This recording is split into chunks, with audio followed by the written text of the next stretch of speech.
یہ سچ ہے کہ ہم اب بھی گنہگار ہیں، لیکن یسوع جو خدا ہے نے ہمارے گناہ کی قیمت ادا کی اور ہمیں راست باز کہتے ہوئے راست بازی کا لباس پہنایا۔ ابدی اور غیر متغیر کلام خدا، خدا کو جاننا۔ بائبل جو وقت سے ماورا ہے، خدا کو جاننا، حصہ 5، انسان اور خدا کے لوگ۔ بائبل خالق خدا کی کہانی ہے اور یہ دنیا کی تمام چیزوں اور انسانوں جو خدا کی تخلیق میں ہیں کی کہانی ہے۔ انسان حادثاتی طور پر وجود میں نہیں آئے، بلکہ وہ خدا کی مخلوق ہیں جو خالق خدا نے اپنی ابدی مرضی سے تخلیق کیے ہیں۔ لہٰذا ہم بائبل کے ذریعے انسان کے بارے میں جان سکتے ہیں۔ خود انسان کا بائبل میں ایک ریکارڈ موجود ہے، نہ کہ انسان کا جو سنوارا اور ڈھالا گیا ہے۔ اب آئیے بائبل میں اس انسان پر ایک نظر ڈالیں اور خدا کے ان لوگوں پر بھی نظر ڈالیں جو ان کے درمیان خدا کے فرزند کہلاتے تھے۔ انسان بطور مخلوق۔ انسان مخلوق ہے، تخلیق کار نہیں۔ یہ بہت واضح لگتا ہے، لیکن ایسا نہیں ہے، کیونکہ بہت سے انسان خدا کے وجود کو تسلیم نہیں کرتے اور انسانوں کو کسی خالق کی تخلیق کردہ مخلوق نہیں سمجھتے، بلکہ اتفاق اور ارتقائی مخلوقات پر یقین رکھتے ہیں۔ لہٰذا ہمیں بائبل کے بیان کو سننا چاہیے۔ جو آدمی کا خون کرے اس کا خون آدمی سے ہوگا، کیونکہ خدا نے انسان کو اپنی صورت پر بنایا ہے۔ دیکھ، خدا کے حضور میں تیرے برابر ہوں، میں بھی مٹی سے بنا ہوں۔ اے خداوند کی مخلوقات، سب اس کو مبارک کہو، تم جو اس کے تسلط کے سب کاموں میں ہو۔ اے میری جان تو خداوند کو مبارک کہہ۔ لہٰذا خدا نے اپنے بنائے ہوئے انسانوں کی حدود مقرر کی ہیں۔ اس کے دن تو ٹھہرے ہوئے ہیں اور اس کے مہینوں کی تعداد تیرے پاس ہے، اور تو نے اس کی حدوں کو مقرر کر دیا ہے جنہیں وہ پار نہیں کر سکتا۔ میں نے دیکھا کہ ہر کمال کی انتہا ہے، لیکن تیرا حکم نہایت وسیع ہے۔ نہ کسی چیز کا محتاج ہو کر آدمیوں کے ہاتھ سے خدمت لیتا ہے، کیونکہ وہ تو خود سب کو زندگی اور سانس اور سب کچھ دیتا ہے۔ اور اس نے ایک ہی اصل سے آدمیوں کی ہر ایک قوم تمام روئے زمین پر رہنے کے لیے پیدا کی اور ان کی میعادیں اور سکونت کی حدیں مقرر کی۔ لیکن ہم اندازہ سے زیادہ فخر نہ کریں گے، بلکہ اسی علاقہ کے اندازہ کے موافق جو خدا نے ہمارے لیے مقرر کیا ہے، جس میں تم بھی آ گئے ہو۔ لہٰذا انسان خدا کے مقرر کردہ وقت پر پیدا ہوتا، خدا کے مقرر کردہ وقت پر جیتا اور خدا کے مقرر کردہ وقت پر واپس چلا جاتا ہے۔ حدود ہیں کیونکہ ہم مخلوق ہیں۔ خدا نے انسان اور دنیا پر ظاہر کیا۔ خدا نے اپنا وجود انسانوں پر ظاہر کیا۔ کہنے لگے کہ لوگو، تم یہ کیا کرتے ہو؟ ہم بھی تمہارے ہم طبیعت انسان ہیں اور تمہیں خوشخبری سناتے ہیں، تاکہ ان باطل چیزوں سے کنارہ کر کے اس زندہ خدا کی طرف پھرو، جس نے آسمان اور زمین اور سمندر اور جو کچھ ان میں ہے پیدا کیا۔ اس نے اگلے زمانہ میں سب قوموں کو اپنی اپنی راہ چلنے دیا، تو بھی اس نے اپنے آپ کو بے گواہ نہ چھوڑا۔ چنانچہ اس نے مہربانیاں کی اور آسمان سے تمہارے لیے پانی برسایا اور بڑی بڑی پیداوار کے موسم عطا کیے اور تمہارے دلوں کو خوراک اور خوشی سے بھر دیا۔ جس خدا نے دنیا اور اس کی سب چیزوں کو پیدا کیا، وہ آسمان اور زمین کا مالک ہو کر ہاتھ کے بنائے ہوئے مندروں میں نہیں رہتا، نہ کسی چیز کا محتاج ہو کر آدمیوں کی ہر ایک قوم تمام روئے زمین پر رہنے کے لیے پیدا کی اور ان کی میعادیں اور سکونت کی حدیں مقرر کی، تاکہ خدا کو ڈھونڈیں، شاید کہ ٹٹول کر اسے پائیں۔ ہر چند وہ ہم میں سے کسی سے دور نہیں، کیونکہ جو کچھ خدا کی نسبت معلوم ہو سکتا ہے وہ ان کے باطن میں ظاہر ہے، اس لیے کہ خدا نے اس کو ان پر ظاہر کر دیا، کیونکہ ان کی اندیکھی صفتیں یعنی اس کی ازلی قدرت اور الوہیت دنیا کی پیدائش کے وقت سے بنائی ہوئی چیزوں کے ذریعے سے معلوم ہو کر صاف نظر آتی ہیں، یہاں تک کہ ان کو کچھ عذر باقی نہیں، اس لیے کہ اگرچہ انہوں نے خدا کو جان تو لیا، مگر اس کی خدائی کے لائق اس کی تمجید اور شکر گزاری نہ کی، بلکہ باطل خیالات میں پڑ گئے اور ان کے بے سمجھ دلوں پر اندھیرا چھا گیا۔ وہ اپنے آپ کو دانا جتا کر بے وقوف بن گئے اور غیر فانی خدا کے جلال کو فانی انسانوں اور پرندوں اور چوپایوں اور کیڑے مکوڑوں کی صورت میں بدل ڈالا۔ یہ ٹھیک ہے، خدا نے اپنے آپ کو انسان پر اپنے طریقے سے ظاہر کیا۔ اگر انسان خدا کو تلاش کرے تو وہ اسے ضرور پائے گا۔ انسان کو اس دنیا میں رہتے ہوئے ضرور خدا کو تلاش کرنا چاہیے۔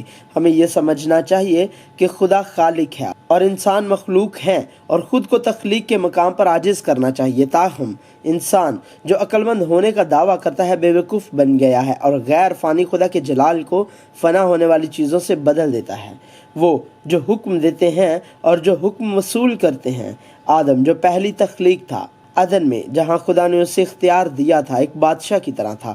اسے خدا کی طرف سے تمام جانداروں پر اختیار رکھنے اور تمام جانداروں کے نام رکھنے کا حکم ملا۔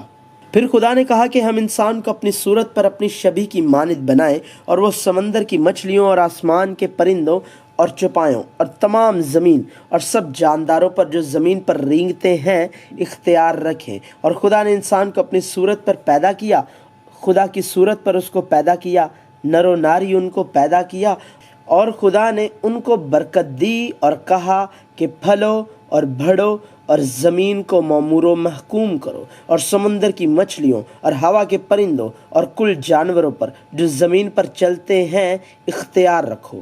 اور خدا نے کل دشتی جانوروں اور ہوا کے کل پرندے مٹی سے بنائے اور ان کو آدم کے پاس لایا کہ دیکھے کہ وہ ان کے کیا نام رکھتا ہے۔ اور آدم نے جس جانور کو جو کہا وہی اس کا نام ٹھہرا۔ اور آدم نے کل چوپایوں اور ہوا کے پرندوں اور کل دشتی جانوروں کے نام رکھے، پر آدم کے لیے کوئی مددگار اس کی مانند نہ ملا، یہاں تک کہ آدم کی جو بادشاہ کے برابر اختیار رکھتا تھا ایک حد تھی۔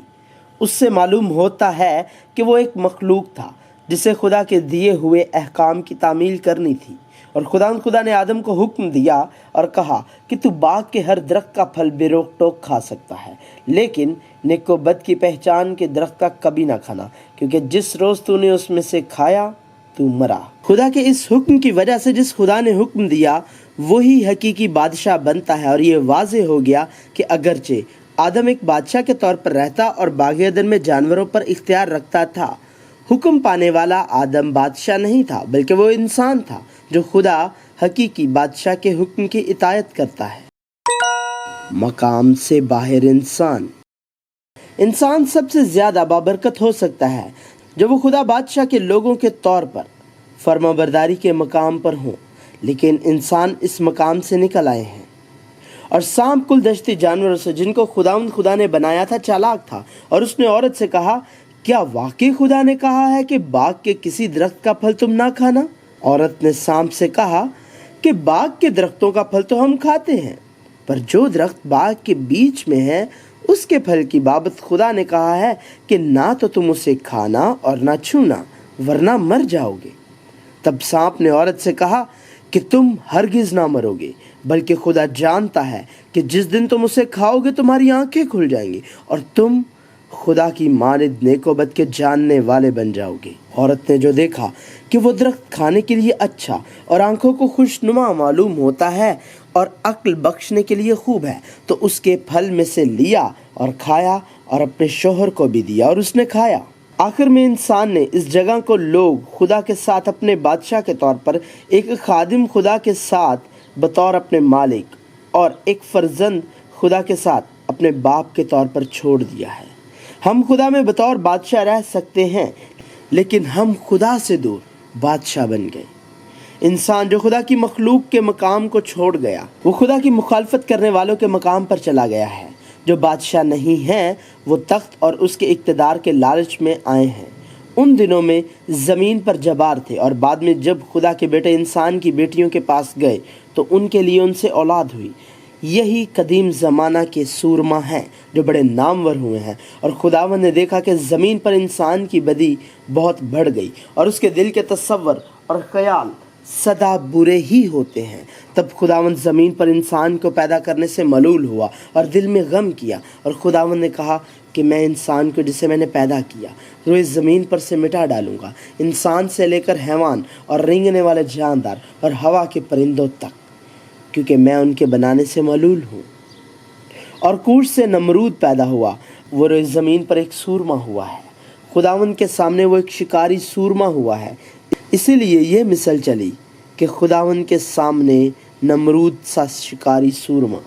پھر وہ کہنے لگے کہ آؤ ہم اپنے واسطے ایک شہر اور ایک برج جس کی چوٹی آسمان تک پہنچے بنائیں، اور یہاں اپنا نام کریں۔ ایسا نہ ہو کہ ہم تمام روئے زمین پر پراگندہ ہو جائیں۔ وہ تمام انسان جو خدا کے اختیار سے بھاگے، بادشاہ بن گئے اور ایسی زندگی بسر کی جو ان کی اپنی نظروں کے مطابق بہتر تھی۔ اور ان دنوں اسرائیل میں کوئی بادشاہ نہ تھا، ہر ایک شخص جو کچھ اس کی نظر میں اچھا معلوم ہوتا تھا وہی کرتا تھا۔ بادشاہ نہ تھا کا مطلب ہر کوئی بادشاہ تھا، لہٰذا ان لوگوں کی زندگیاں جن کے پاس خدا ان کے بادشاہ کے طور پر نہیں ہے، بالآخر خدا کو بطور بادشاہ اس کے مقام سے نیچے لے آئے گی۔ اور جیسا کہ ہم ایک شخص کو اس مقام پر رکھتے ہیں تو اس شخص کا وجود بالآخر انسان کی نمائندگی کرتا ہے اور اس سے کہنے لگے، دیکھ تو ضعیف ہے اور تیرے بیٹے تیری راہ پر نہیں چلتے، اب تو کسی اور کو ہمارا بادشاہ مقرر کر دے جو اور قوموں کی طرح ہماری عدالت کرے۔ لیکن جب انہوں نے کہا کہ ہم کو کوئی بادشاہ دے جو ہماری عدالت کرے، تو یہ بات سیموئیل کو بری لگی اور سیموئیل نے خداوند سے دعا کی اور خداوند نے سیموئیل سے کہا، جو کچھ یہ لوگ تجھ سے کہتے ہیں تو اس کی مان، کیونکہ انہوں نے تیری نہیں بلکہ میری حقارت کی ہے کہ میں ان کا بادشاہ نہ رہوں۔ جیسے کام وہ اس دن سے جب سے میں ان کو مصر سے نکال لایا آج تک کرتے آئے ہیں کہ مجھے ترک کر کے اور معبودوں کی پرستش کرتے رہے ہیں، ویسا ہی وہ تجھ سے کرتے ہیں۔ میرے لوگوں، ویران، سنسان اور تاریکی کی زندگی سے باہر آؤ۔ آدم اور حوا کے گناہ کی وجہ سے تمام انسان گنہگار ہو گئے۔ پیدائش سے انسان اپنے اصل گناہ کے ساتھ ایک بنیادی گنہگار بن گیا اور خود ایک گنہگار بن گیا جس نے گناہ کے عمل کو جنم دیا۔ جو لوگ اس دنیا میں بادشاہ بنے، ان کی زندگی چاہے ان کے پاس اختیار ہو یا نہ ہو، کبھی بھی پرامن زندگی نہ تھی۔ بائبل ایک ایسے شخص کی زندگی کو بیان کرتی ہے جس نے خدا کو چھوڑ دیا اور ایک ویران، سنسان اور تاریکی کی حالت کے طور پر بادشاہ بن گیا۔ فی الحقیقت میرے لوگ احمق ہیں، انہوں نے مجھے نہیں پہچانا، وہ بے شعور بچے ہیں اور امتیاز نہیں رکھتے، برے کام کرنے میں ہوشیار ہیں پر نیکوکاری کی سمجھ نہیں رکھتے۔ میں نے زمین پر نظر کی اور کیا دیکھتا ہوں کہ ویران اور سنسان ہے، افلاک کو بھی بے نور پایا۔ یہ ویران، سنسان اور تاریک زندگی دوسرے بیٹے کی زندگی ہے جس نے اپنے باپ کا گھر چھوڑا اور ایک بگڑی ہوئی زندگی گزاری۔ زکئی، حالانکہ وہ اپنے لوگوں کی طرف سے حقیر تھا، کی زندگی جس نے مادی چیزوں کو حاصل کرنے اور دنیا پر قبضہ کرنے کی کوشش کی، پھر بھی اپنے دل کی خواہشات کو پورا نہ کر سکا۔ اور سامریہ میں ایک نامعلوم عورت کی زندگی جس نے اپنے شوہر کو 6 بار تبدیل کیا لیکن اپنے موجودہ شوہر کے ذریعے حقیقی اطمینان حاصل نہ کر سکی، کیونکہ انسان خدا اور اس کی محبت کو نہیں جانتا۔ اس نے غضب کے فرزندوں کی طرح اس دنیا کے مطابق زندگی گزاری اور اس نے تمہیں بھی زندہ کیا جب اپنے قصوروں اور گناہوں کے سبب سے مردہ تھے، جن میں تم پیشتر دنیا کی روش پر چلتے تھے اور ہوا کی عملداری کے حاکم یعنی اس روح کی پیروی کرتے تھے جو اب نافرمانی کے فرزندوں میں تاثیر کرتی ہے۔ ان میں ہم بھی سب کے سب پہلے جسم کی خواہشوں میں زندگی گزارتے اور جسم اور عقل کے ارادے پورے کرتے تھے اور دوسروں کی مانند طبعی طور پر غضب کے فرزند تھے، لیکن ہم یسوع مسیح کے فضل سے خدا کی عظیم محبت کے ذریعے نجات پا گئے۔ مگر خدا نے اپنے رحم کی دولت سے، اس بڑی محبت کے سبب سے جو اس نے ہم سے کی، جب قصوروں کے سبب سے مردہ ہی تھے تو ہم کو مسیح کے ساتھ زندہ کیا۔ تم کو فضل ہی سے نجات ملی ہے اور مسیح یسوع میں شامل کر کے اس کے ساتھ جلایا اور آسمانی مقاموں پر اس کے ساتھ بٹھایا، تاکہ وہ اپنی اس مہربانی سے جو مسیح یسوع میں ہم پر ہے آنے والے زمانوں میں اپنے فضل کی بے نہایت دولت دکھائے۔ کیونکہ تم کو ایمان کے وسیلے سے فضل ہی سے نجات ملی ہے اور یہ تمہاری طرف سے نہیں، خدا کی بخشش ہے اور نہ اعمال کے سبب سے ہے، تاکہ کوئی فخر نہ کرے۔ اس لیے کہ خدا ہی ہے جس نے فرمایا کہ تاریکی میں سے نور چمکے، اور وہی ہمارے دلوں میں چمکا تاکہ خدا کے جلال کی پہچان کا نور یسوع مسیح کے چہرے سے جلوہ گر ہو۔ وہ لوگ جو خدا کے لوگ نہیں ہیں، انہوں نے آخرکار خدا کے خلاف مزاحمت کی اور خدا کے غضب کا نشانہ بن گئے، جس طرح نوح کے دنوں میں تمام بنی نوع انسان کو پانی کے طوفان کے فیصلے سے تباہ کر دیا گیا تھا، اور وہ شہر جہاں لوط رہتا تھا آگ کے فیصلے سے تباہ ہو گئے تھے، وہ تاریخ سے بھی فنا ہو چکے ہیں۔ اور آخرکار ان تمام انسانوں کا جو خدا کی مخالفت کرتے ہیں حتمی فیصلہ ہوگا، لیکن ان گنہگاروں میں خدا کے لوگ تھے جنہیں خدا نے بلایا تھا۔ خدا نے ان سے کہا کہ وہ بابل جیسی دنیا اور مصر جیسے گناہ کے شہر سے نکل آئیں۔ تم بابل سے نکلو، کسدیوں کے درمیان سے بھاگو، نغمہ کی آواز سے بیان کرو، اسے مشہور کرو، ہاں اس کی خبر زمین کے کناروں تک پہنچاؤ، کہتے جاؤ کہ خداوند نے اپنے خادم یعقوب کا فدیہ دیا۔ بابل سے نکل بھاگو اور ہر ایک اپنی جان بچائے، اس کی بدکرداری کی سزا میں شریک ہو کر ہلاک نہ ہو، کیونکہ یہ خداوند کے انتقام کا وقت ہے، وہ اسے بدلہ دیتا ہے۔ کیونکہ میں بابل میں بیل کو سزا دوں گا اور جو کچھ وہ نگل گیا ہے اس کے منہ سے نکال لوں گا، اور پھر قومیں اس کی طرف روان نہ ہوں گی۔ ہاں بابل کی فصیل گر جائے گی۔ اے سیون، تو جو دخترے بابل کے ساتھ بستی ہے، نکل بھاگ۔ گنہگار انسان اپنی طاقت اور اپنی مرضی سے بابل سے نکل نہیں سکتے، صرف خدا کے لوگ ہی خدا کی آواز کو سن سکتے ہیں، اور بلاہٹ کے ذریعے وہ یہ جان سکتے ہیں کہ جس دنیا کو وہ سب کچھ سمجھتے تھے وہ گناہ کا شہر ہے، اور اس سے نکل آئے۔ خدا کے لوگوں کی تقدیر۔ انسان کو بغیر گناہ کے پیدا کیا گیا تھا، لیکن اس میں گناہ کرنے کی صلاحیت تھی، اور آخرکار وہ اپنے گناہوں کی وجہ سے گنہگار ہوئے اور اپنے مقام سے بھٹک گئے۔ لیکن یہ سب خدا کی مرضی میں تھا۔ اس کا مطلب یہ نہیں ہے کہ خدا نے انسان کو گناہ کرنے کی ترغیب دی، بلکہ یہ کہ خدا جانتا تھا کہ انسان ایک تخلیق کردہ مخلوق گناہ کرنے سے گنہگار بنے گا، اور یہ کہ ایک گنہگار کے طور پر وہ خدا کی مخالفت میں کھڑا ہوگا۔ لہٰذا اس سے پہلے کہ خدا نے آسمان اور زمین کو تخلیق کیا اور باغ عدن کو بنایا، خدا نے پہلے ہی خدا کی ابدی بادشاہی کو مکمل کر لیا، اور اس بادشاہی میں داخل ہونے کے لیے خدا کے لوگوں کو پہلے سے مقرر کر دیا تھا۔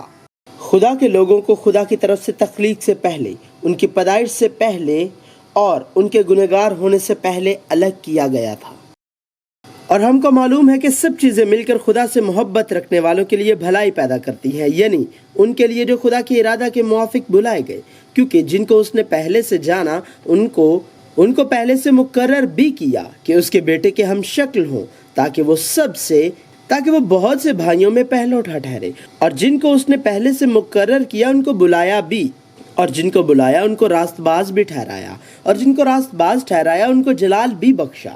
چنانچہ اس نے ہم کو بنائے عالم سے پیشتر اس میں چن لیا، تاکہ ہم اس کے نزدیک محبت میں پاک اور بے عیب ہوں، اور اس نے اپنی مرضی کے نیک ارادہ کے موافق ہمیں اپنے لیے پیشتر سے مقرر کیا کہ یسوع مسیح کے وسیلے سے اس کے لیے پالک بیٹے ہوں، تاکہ اس فضل کے جلال کی ستائش ہو جو ہمیں اس عزیز میں مفت بخشا۔ ہم کو اس میں اس کے خون کے وسیلے سے مخلص یعنی قصوروں کی معافی اس فضل کی دولت کے موافق حاصل ہے۔ لیکن خدا اپنی محبت کی خوبی ہم پر یوں ظاہر کرتا ہے کہ جب ہم گنہگار ہی تھے تو مسیح ہماری خاطر موا۔ ہم ایک بالکل مختلف وجود بن چکے ہیں۔ اگر ہم جیتے ہیں تو خداوند کے واسطے جیتے ہیں، اور اگر ہم مرتے ہیں تو خداوند کے واسطے مرتے ہیں۔ بس ہم جیے یا مرے خداوند ہی کے ہیں۔ اس لیے اگر کوئی مسیح میں ہے تو وہ نیا مخلوق ہے، پرانی چیزیں جاتی رہیں، دیکھو وہ نئی ہو گئی۔ میں مسیح کے ساتھ مصلوب ہوا ہوں، اور اب میں زندہ نہ رہا بلکہ مسیح مجھ میں زندہ ہے، اور میں جو اب جسم میں زندگی گزارتا ہوں تو خدا کے بیٹے پر ایمان لانے سے گزارتا ہوں، جس نے مجھ سے محبت رکھی اور اپنے آپ کو میرے لیے موت کے حوالے کر دیا، اور نئی انسانیت کو پہن لیا ہے جو معرفت حاصل کرنے کے لیے اپنے خالق کی صورت پر نئی بنتی جاتی ہے۔